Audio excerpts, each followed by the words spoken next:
மக்களை ஆயுதத்துடன் அச்சுறுத்திய ரவுடியை ட்ரோன் மூலம் கைது செய்த தென்காசி போலீசார். பொதுமக்கள் பாராட்டு. தென்காசி மாவட்டத்தைச் சேர்ந்தவர் ஷாகுல் ஹமீத். இவர் மீது காவல் நிலையங்களில் பல்வேறு குற்ற வழக்குகள் நிலுவையில் உள்ளன. கொலை முயற்சி வழக்கில் ஷாகுல் ஹமீதை காவல்துறையினர் தீவிரமாக தேடி வந்தனர்.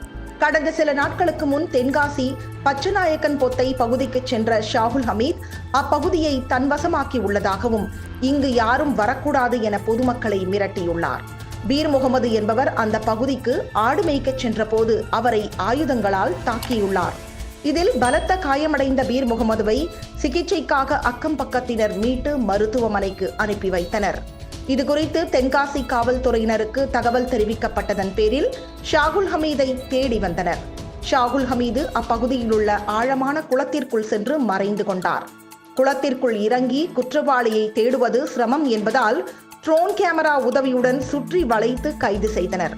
குளத்திற்குள் இறங்க முடியாத சூழலில் காவல்துறையினரின் இந்த புத்திசாலித்தனத்தால் குற்றவாளி கைது செய்யப்பட்டதாக அப்பகுதி மக்கள் பாராட்டினர்.